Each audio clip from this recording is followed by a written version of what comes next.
Disruption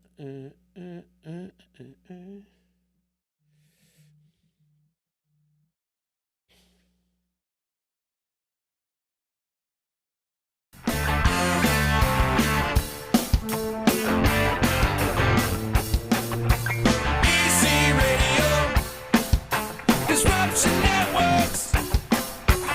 Easy Radio. Disruption Networks.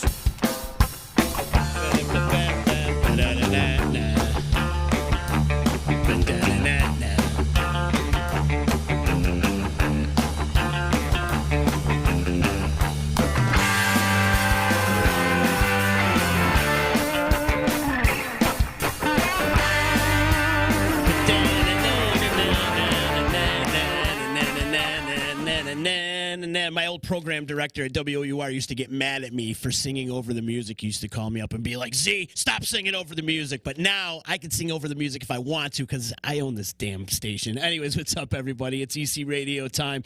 How you doing? Hope you're enjoying your Thursday.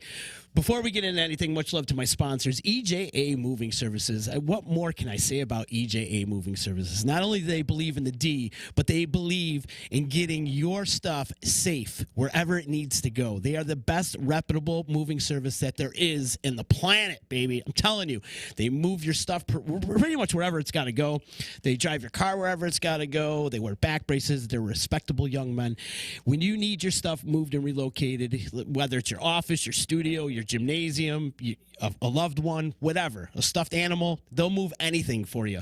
Hit them up today at 315-335-0516 or ejamoving.com. Also, big shout out to my attorney, Dave Longaretta, who's been keeping me out of trouble for many, many years. Give him a call today if you need legal advice, 315-735-6162. Big ups to Utica Coffee. Today, I'm drinking Wake the Hell Up. I'm drinking the blueberry flavor. I love this stuff, and it's what makes me a motor mouth every day. So thank you to Frank and Heather over at Utica Coffee for making me a motor mouth here every day on the podcast. And big ups to my friends over at the Saranac Brewery, saranac.com. If you want to check out some awesome craft beer and some awesome soft drinks, they got cool merchandise. Saranac.com is the website to visit. So I'm back, kicking it back with my friends from Biscay today. We had a Reverb Nation contest go on throughout the last couple of months. And I just siphoned through 1,500 band submissions, and Biscay was one of the bands that I picked. So I have Phil, Chris, and Aaliyah on the horn with me right now. Guys, how are you? Good to see everybody. How's it going over there in the UK? All good. Wet. Yeah. You're wet? And cold. Really wet and cold. Yeah. Yeah. Does it snow a lot there? It has in the north. Well, it has in the north today. Yeah.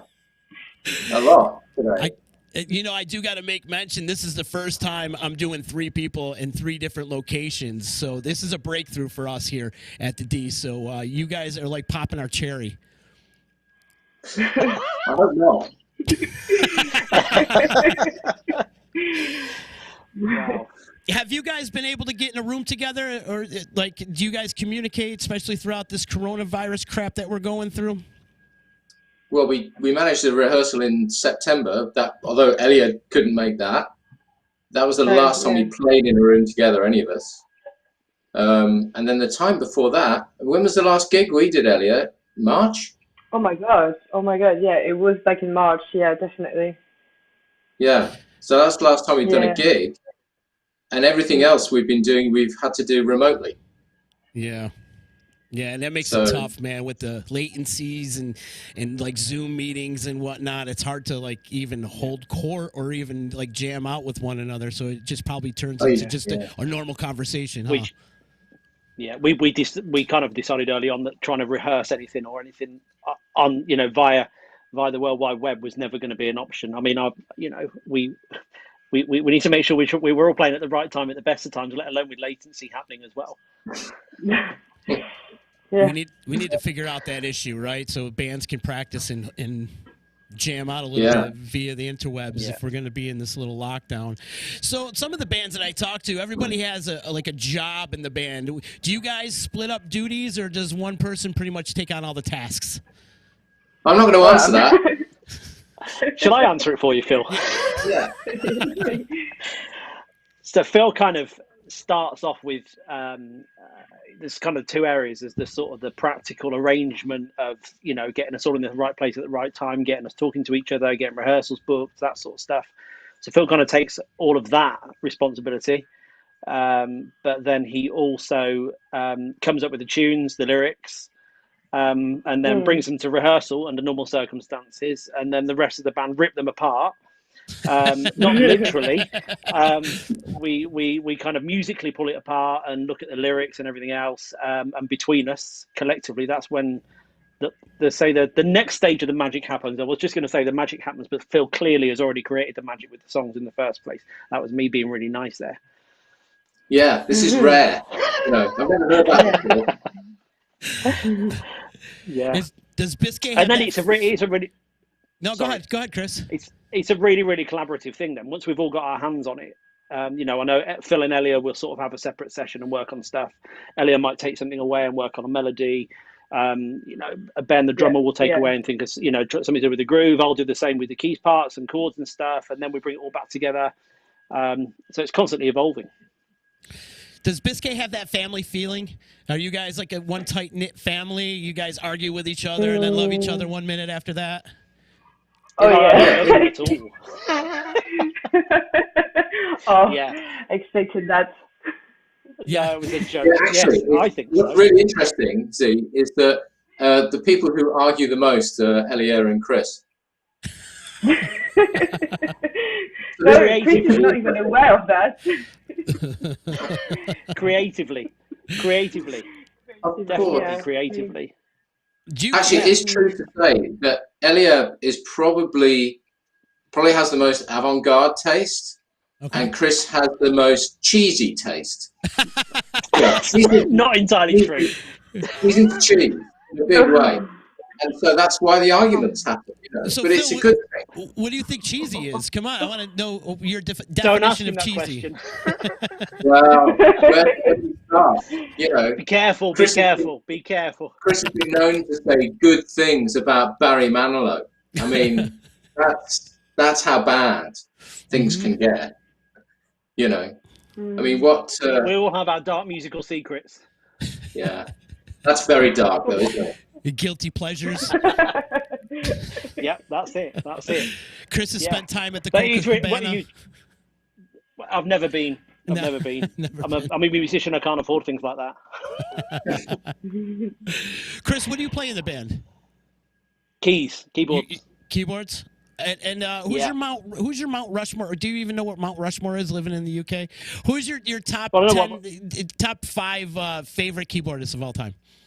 Okay, well, without doubt, Phil will know exactly who I'm going to say is top of my list. Is pianist Lyle Mays, jazz pianist, worked with the Pat Metheny group for years. Sadly, died literally nearly a year ago to the week. So he's my absolute numero uno. I've got a very, very slightly unhealthy obsession with Corey Henry. I love Corey Henry. Hammond, God, just and the absolute, Apostles. Unreal, absolutely unreal. So those are the kind of the two that I would definitely go to straight away without a second thought. Aaliyah, I'm going to throw that question to you. You being a vocalist, who are some of your influences? Oh, right. I don't know. I love so many different styles and different singers. I obviously love Björk. Some people say I do sound like her as well. Completely different, loving Nina Simone, just like, pure soul. It's such a hard question. I'm not as fast as James, am I? Chris. Use my nickname then. Yeah, we should point out we don't really call Chris Chris. We call him Ginge. So Phil is certainly not my favorite singer because I might say I have to listen to Phil constantly when it comes to listening to the demos that he sends to me. So I got to learn most of the melodies through Phil's voice. So he comes absolutely last. Which is a challenge. Oh yeah, it is. It's like which one of the notes of the Western scale were you trying to sing there, Phil? Yeah, the fact that I sing without really knowing it in Indian scales, I think it's a rare talent. Metalixian scales, right? Yeah, Hey, yeah. Phil, has Aaliyah and Chris turned you on to any new music? Is there anything that you can put on my radar that they've turned you on to? So I told Z last week about Everything, Yes. Elliot. So, and he's listened to them this week, and he I'm a really fan. digs it, which is great. So I'll hand it over to you two. You tell Z what he should be listening to. Yes. Oh my goodness. And don't say Barry Manilow. Oh no, I wouldn't. I wouldn't dare. I wouldn't dare. I've actually. This is from. Actually, a lot of what I listen to tends to come from Phil. Recommends stuff to me all the time, and I kind of get into the stuff. But through Phil, I've been really into the last couple of weeks. I've been listening to a lot of Stephen Wilson. Porcupine Tree. Yeah. Yeah. Him on the Porcupine Tree. Yeah. Yeah. Which I've been really quite severely hooked on. Actually, the last week especially. There's an album that's just going round and round and round in my ears all the time. I forgot what it's called as well. To the Bone, isn't it? The red, yeah, To the Bone, the red one, yeah, To the Bone. To the Bone. That's his last one. Yeah, that's a good one. That's a good one. Yeah. It's amazing. Elia, what like a I'm a big fan of Nine Inch Nails. Nice. Gotta love Trent Reznor. Probably know it anyway, but yeah, exactly. Yeah. Didn't Nine Inch Nails tour with Barry Manilow? Imagine that. This is getting ridiculous. Yeah. Stop. I play that. Yeah. Do you guys all live a great distance from each other? Or are you pretty much relatively in the same town? Well, me and Ellie are in London. You're in London. Yeah. And London. we're now quite close now because Elliott's moved to Stoke Newington, which is quite near me. So we're actually quite close. Up the road. Yeah. Yeah, just up the road. Whereas Ginge, you're not, are you? That's me. No, myself and Ben the drummer both live up in Birmingham, which is sort of about 100 and something miles north of London. And Rich, the bass player, lives down in London, doesn't he, as well? So there's 3 of you down there and 2 of us up here. So who rounds out the band besides you 3? Who are the other players in the band? So you've got the drummer, Ben Haynes, and our bass player, Rich Beardmore. So we're 5. Yeah. And how long has this lineup been together? Ooh. Now we're talking. Well, this lineup is as long as Elliot's been in the band, isn't it? Which is February 2016, I think. February 2016. Yeah. Was it? Yeah, fair enough. Yeah. So it's 4 years. Nearly 5. And Phil, nearly 5 years. Yeah. And Phil and Rich and Ben and myself have been playing together for 20 plus years, I'd say. Oh wow. Yeah. Before I was born. all right. In various aspects. Well, you got to keep the old guys young, though. That's your job in the band, is to keep these guys young. Keep them on their toes. Quite a challenge with Phil. Yeah, it's a real challenge. Does she teach you what all the kids are saying these days, guys? Yeah, but we ignore her. Yeah. Shut up, kid, and sing, right? Just Yeah. No, it's really important that we have a youthful filter, to put it that way, in Elia. Because sorry, talking about me for a second. No, I wasn't talking about you. So that Elia will say when things are just a bit too cheesy or a bit too retro or what have you, and so it's good. It is good. Where did you find Aaliyah? Alia, that's how you say it, right? Yeah. Oh, yeah. I probably won't get it right ever. Yeah. I think how did I find them? Yeah, how did you find them, or how did they find you? Either way. Right. So my dad did find an ad on Gumtree actually, and sent it to me. And I listened to the music. I was like, yeah, it's quite all right. And did an audition with them, and they picked me. So yeah, that was like 5 years ago. Wow, was it something you clicked right away? Well, yeah. I mean, obviously we didn't know her, so that really helped. Yeah. You know.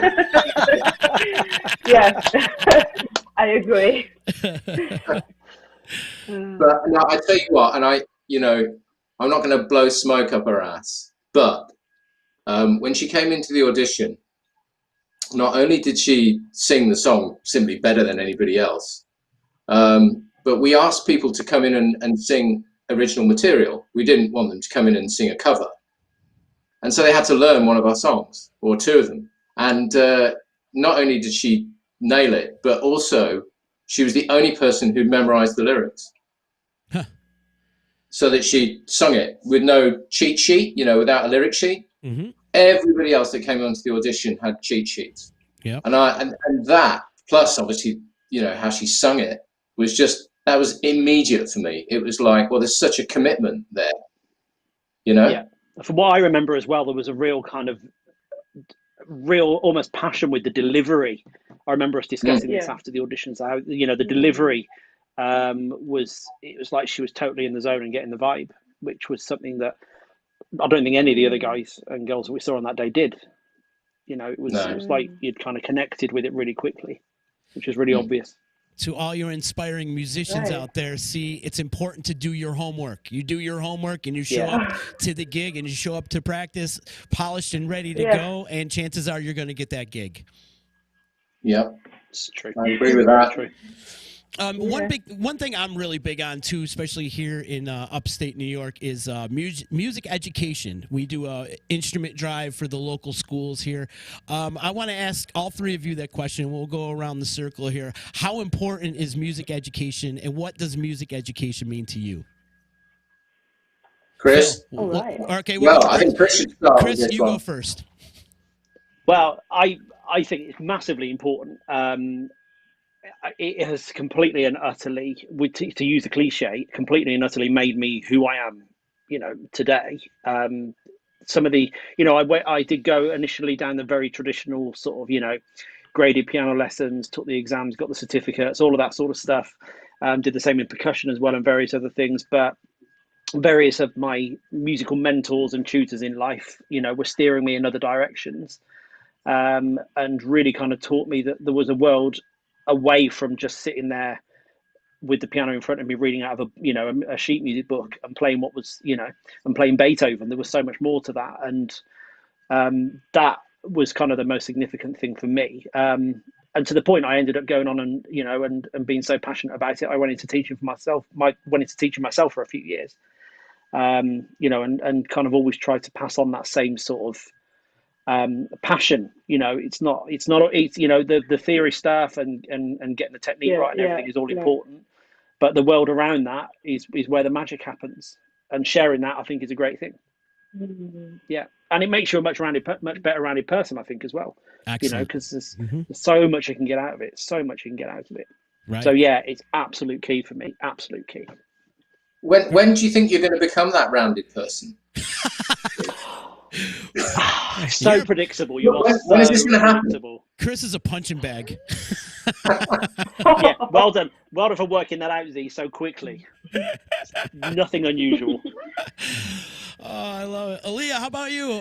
Music education, how important is it to you? And it's really important to mold the minds of our youth too with music. So talk a little bit about it. Yeah, I guess I'll join Chris's idea. It is important, but as long as you combine it with you express yourself through it. I remember practicing, I play bass as well, so I remember practicing lots of scales, like singing and practicing on the bass, and my neighbor, my housemate, would be like, why do you constantly play scales? Like, why do you do that? Can't you just play and go for it and have a good jam? I'm like, well, you're just going to find yourself very limited at some point in your expression, unless, education doesn't mean you're just going to play like everybody else. At the end of the day, it just lets you, have more vocabulary, more things to say, so you can then express yourself even more. So the more you do this kind of things, the more you add it to your, I think you get the point. Yeah. But that's how I feel. Yeah. Phil? Yeah, well, music education was massive for me from a very young age.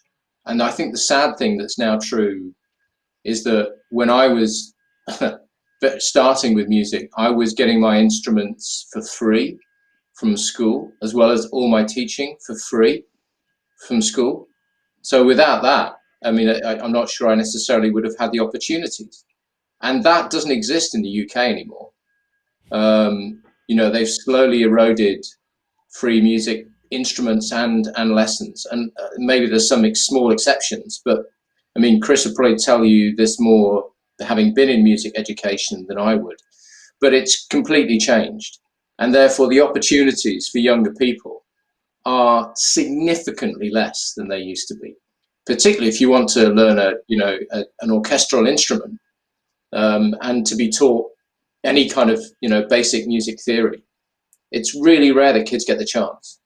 And I think that's a terrible situation for us to have ended up in. It is sorry, Phil. It is super difficult to access, because nothing is available free anymore. It's, and it's an expensive game if you're having to pay for it. And, if the kids have got the passion and the parents haven't got the money, then it could potentially be a lost dream right there.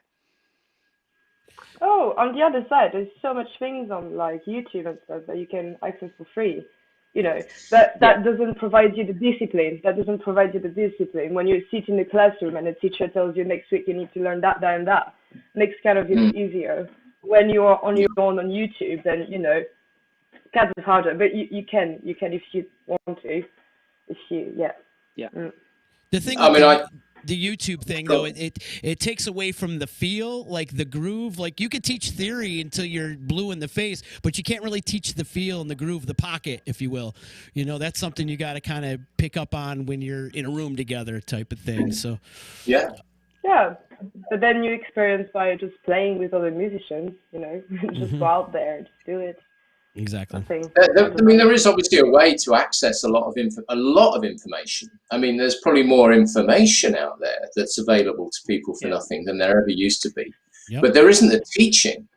There isn't the one-to-one, because you need someone to kind of, from my point of view, you need someone to look at your fingers and go, dude, you're not doing this right. This you're going to create problems for yourself if you keep doing this.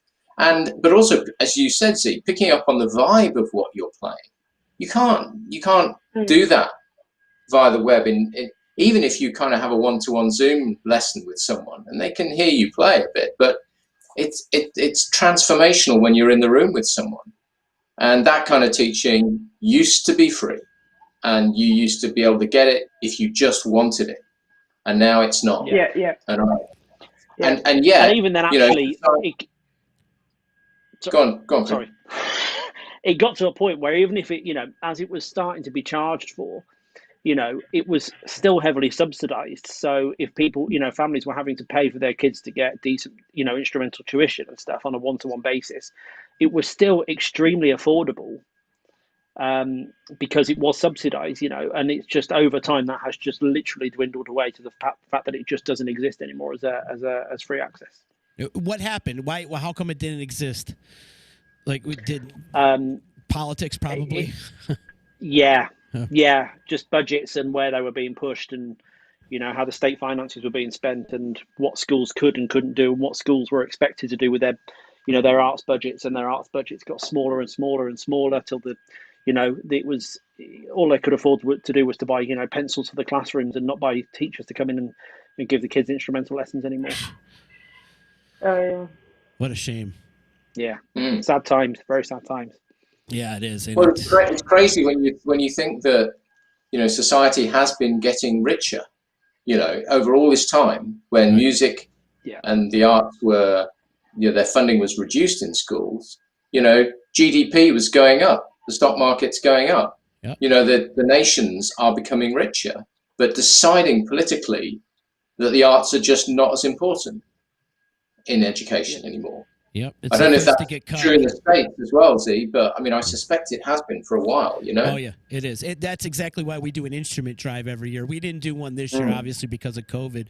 But in previous years, we've done instrument drives for the local schools. And we've donated up to, you know, a couple hundred instruments to the kids. And they're so thankful. And it's because these budgets get cut. And what's the first to get cut in these budgets? The arts and entertainment and the music side of things. And then sports and everything else. But, you know, music's first to get cut, and art. And it's a shame. And that's something that we need to keep in the minds of our youths, to keep creative. And, you know, music teaches you math, and it teaches you discipline. And, you know, the kids that are learning music are more respectful to their educators as well, too. There's many different things. They don't just teach you notes and scales. It teaches you so much. It's such a broad variety of things that it teaches you, and not just music, you know. So we need to get some of that funding back somehow, some way, shape, or form. Or maybe you guys can do an instrument drive out there in the UK. We could join forces and make it an international thing. Yeah, I've always absolutely. thought, I know that is the sort of thing I've seen. You know, you see it online, and it happens in the States a fair bit. The instrument drive things. I know there's a lot of big names and stuff get behind it, and they've got their own sort of instrument foundations and stuff where they can get stuff up and down the country. But I don't even know. I've never come across anything like that over here happening. So we need to do that. Let's start an instrument revolution. Let's do it. Yeah. Do any of you teach? Do you teach your instruments at all? Too? Do you have any students of any sort? I've got 2 or 3. You do? Yeah. I've had periods of teaching. You know, I occasionally. I don't make it's not a regular thing, but I normally teach people if they ask me. And a few people have asked me, How and often I'm does that happen? Yeah, exactly. Not very often. Especially if they've heard your demos. If people are kind enough to ask, then I'll go ahead. But it's not something I prioritize. No, it's maybe that will change with time. Maybe I'll find that, you know, it's something I want to do more of. Yeah, it helps, man, and we need the kids to get into music more. I feel like kids are dropping out from the music world more and more, not just because of the education's getting depleted, but I feel like kids aren't into music anymore. Or if they are, they're into like dumb music. You know what I mean? Yeah. Well, I think one of the things that I know, and I'm sure the others will agree with me, is that it wasn't just your music teachers teaching you an instrument and theory and stuff like that. It was also introducing you to music that your parents weren't playing you. You know, I mean, I got into jazz and rock music way more than my parents did, and that was entirely down to my teachers. You know, I hadn't heard of Pink Floyd until I had my teacher play me Pink Floyd when I think I was about 12 for the first time. It was just like, can you imagine when you've heard fairly traditional middle of the road music most of your life, and then you're played some early Pink Floyd when you're about 12, and it just takes you somewhere else. You know, it's amazing. And you have to owe, that's what I think I owe to my teachers just as much as the theory and the and the instrumental skills.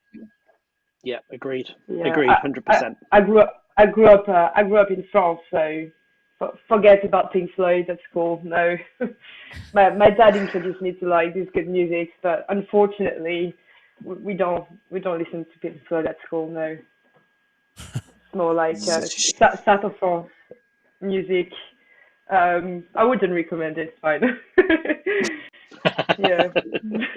One of the reasons you moved to London. No, hence why I might have some hatred about like cheesiness.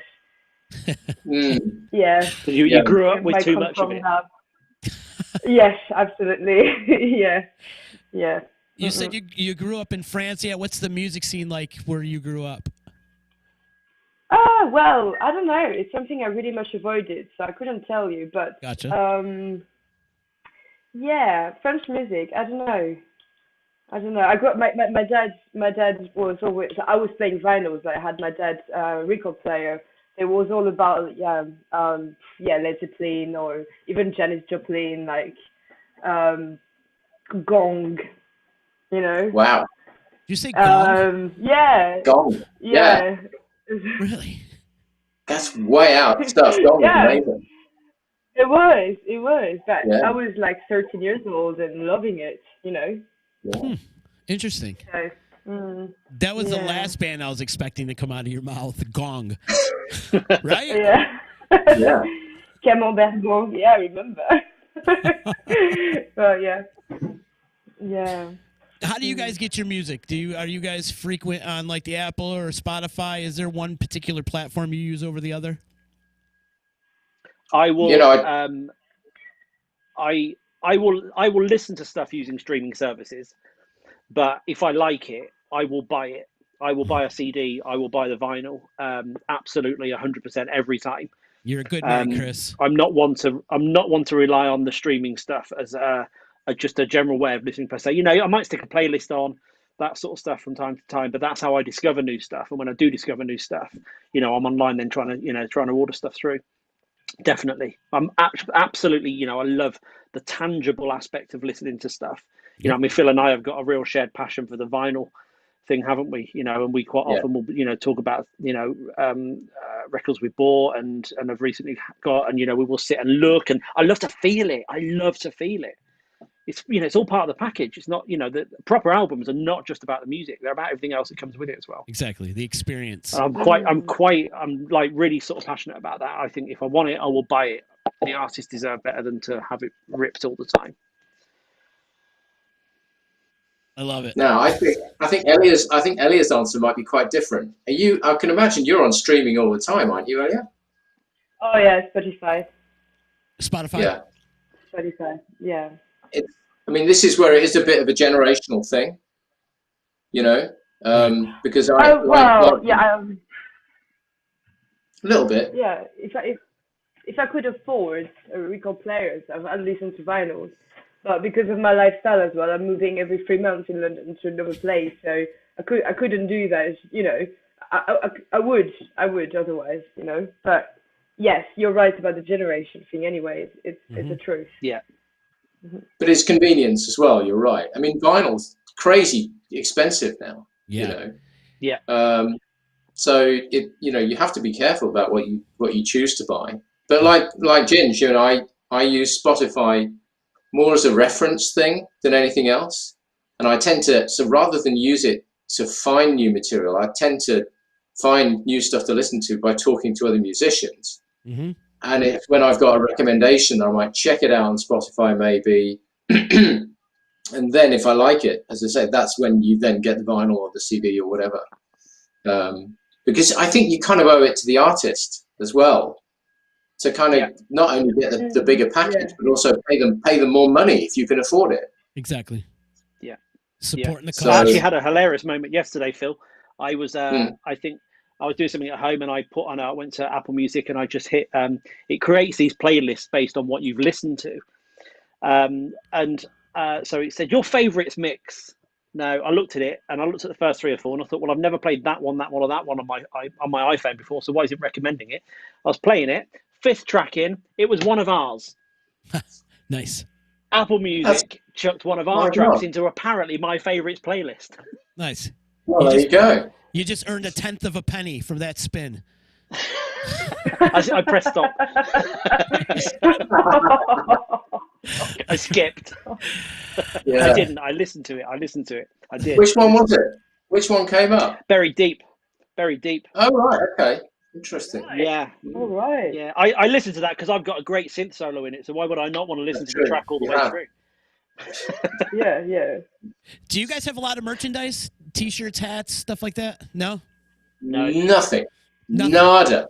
What the No. heck? Well, the thing is, I guess if we were gigging and if we were finding that people were asking for stuff, then it might be something you'd think about. And yeah, you do have to, I mean, certainly we've always taken CDs to gigs. But yeah, I mean, I guess that might be something we'd think about further down the line, but only if people started asking for it. Yeah. And nobody has yet. Not that well, they haven't asked me. So, you know, it feels like one of those things that you have to pass a certain level before the T-shirt thing starts to happen, or the baseball cap thing starts to happen. Not really. I mean, it's a good. It's another revenue stream for you too. You know, you Yeah. can look at it as they try to make a little bit of money off that. You know, since you're not out gigging, you can set up an online merch store or something to that effect. You know, but hopefully when we get off this Corona coaster and we're ready to rock and roll again, you guys will be out there and there'll be a lot of support in the crowd for you guys, and you know, merchandise would be wanted. You know. Yeah. Absolutely. Yeah. I think we ought to. We can hope. I think if we were going to do it, we'd have to come up with a different kind of merchandise, like you know, to reflect Ginger's taste in music. We'd have to produce a Biscay cardigan or something. Or That is not fair. That is not fair. You're a freaking punching bag. You and I today, share brother. very, very similar tastes in a lot of things, Phil. You know that. yeah. But you know, I mean, Phil's sitting here mocking me and mocking my taste like this, but you know, he and I will go to countless gigs together through every year. So you know, he can't hate what I like that much. Yeah. just Phil, some of it. Phil, you busted his chops on some of his musical tastes. What's some of your guilty pleasures musically? Yeah, come on, Phil, let's have it. That I'm prepared to admit to. Well, That's you know a what? different- if you're prepared to admit to it, it's not a guilty pleasure. Well, okay, but you know, I really point. think ABBA. You know. I think ABBA are absolutely amazing. Mhm. As a songwriting duo, Benny and Bjorn, you know, they're fantastic songs. They really are good. I mean, it's very commercial, it's very pop, Yeah. but it's very, very good. So Yeah. there you go. There's an admission. It's like confession over here. Oh, is it? Has ABBA had a resurgence in the States? You know, it wouldn't surprise me. I mean, it's amazing stuff. I feel like they've always been popular, even though their music came out in the late '70s, early '80s. I feel like they've always been kind of popular. Mm. Yeah. Very heavily in the women demographic. Mm. Yes. But it's great music. Yeah. And it's amazing. Have you guys had any aspirations on coming to the United States and playing some gigs? Is it possible? We'd love it. We'd Yeah. absolutely love it. I mean, the funny thing is, is that in all the things that we kind of try to get some promotion through, like Reverb Nation and you choosing us, we found that, oh yeah, I've got some news for you. Elia and Chris won't have known that another New York radio station has chosen us today off Reverb Nation. So we've, you know, which is quite nice. And that's the interesting thing is that it seems that stateside, our music is appealing to more people, certainly from the point of view of looking at where Reverb Nation radio stations or bloggers or whoever it might be are choosing us. It's more from the States than from Europe. So who knows? That might mean, and certainly if you look at our Spotify streams, we've done very well on the West Coast. Less so the East Coast, funnily enough. But LA, we've got quite a lot of streams on the West Coast. So maybe part of our sound has got that kind of West Coast thing going on. And there's no doubt American influences are big in our music. Mm-hmm. So it wouldn't surprise me that one day if we were to come over and do some gigs, it would be amazing. That would be amazing. Well, you know a guy here in upstate New York that we can get you a couple gigs up around my way. We'll make that happen. But finding you an agent to book you a tour, let's get on that and get you to the United States. Of course, the Corona coaster has to end for you guys to come here and open everything back up again. But who knows? Let's put it on the radar. I'd like to get you guys here and hang out, have a drink or something, and party down a little bit and get funky. I'd love to hang out with you guys. We can do that very well. No problem. Chris, I think if you and I hung out together, we'd get in trouble, though, bro. I got that vibe from you. He is trouble. Yeah. You're right. Uh-huh. Yeah. People only tend to hang out with me once and then never again. Yeah, I know how that goes. But these guys are just stuck with me. They can't get rid. Yeah, it's very difficult. It's very challenging. But, you know.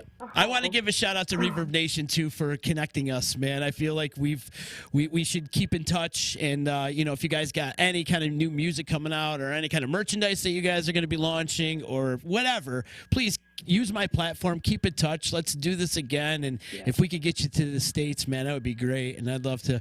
Hey, I'd go on the road with you. I'd be your tour manager. How about that? Excellent. Hey, No, yeah. what do you charge? Perfect. What percentage do you take? Well, we'll talk about that. We'll talk about that. No, it'll be good to hang. The order of the day, though, people, everybody out there that's watching, go check out Biscay on all the streaming platforms. Great funk band. They've got They got a great message behind their music, and just get you going. Like I was telling Phil before we got started, if you can't move your butt to Biscay, you got no soul, right? It's true. If you guys got that booty moving music, so keep it going, keep shining, keep doing all that great stuff. Plug your social medias and the website and everything that you guys got going, where people could check your music out. Sure. I mean, the website's www.biscay.uk.co.uk. Sorry, biscay.co.uk. So it actually rhymes, which helps. And we're on Facebook. We're on Facebook as Biscay Music. And that's the main platform we use. We don't really put much on Instagram. We do have Instagram and Twitter and stuff, but really Facebook is where we put things. So those are the main two platforms. And obviously we're on Spotify and Apple and Deezer, and we're on all of those kind of digital streaming platforms. The music's all there. And of course, Reverb Nation. And of course, Reverb Nation. We are on Reverb Reverb Nation too. Absolutely. Much love to those guys, man. Great organization. And if bands are out there and they're looking to get their music on a platform, you consider using Reverb Nation as your platform to get your music out there. And also you can enter in a bunch of cool contests, and you can get yourself registered for like festivals and interviews and podcasts and all this great stuff. So hop over to Reverb Nation and definitely get yourself signed up for that. Biscay, thank you so much for hanging out, man. Phil, keep in touch, man. Like I said, if you got new music coming out or whatever you need to promote, please come back on. I'd love to shoot the shit with you anytime. That's great. We'll do it. It's been fun. Thanks. Thank you. Thanks a lot, V. Been a lot of fun, guys. Thank you so much. And also thank you to the sponsors, EJA Moving Services, Attorney Dave Longaretta, Utica Coffee, and Saranac Brewery. If not for my sponsors, this podcast is not possible. I'll be back tonight, 8 o'clock, with the Uncle Louie Variety Show, episode number 2 of the Members Only Show. So that's going to be a lot of fun. So if you're ready to laugh your ass off, come check out the D at 8 o'clock tonight. That's 8 o'clock Eastern time, which is pretty much what time is 8 o'clock in the UK, probably like 3 in the morning or something, right? What's the time difference between us?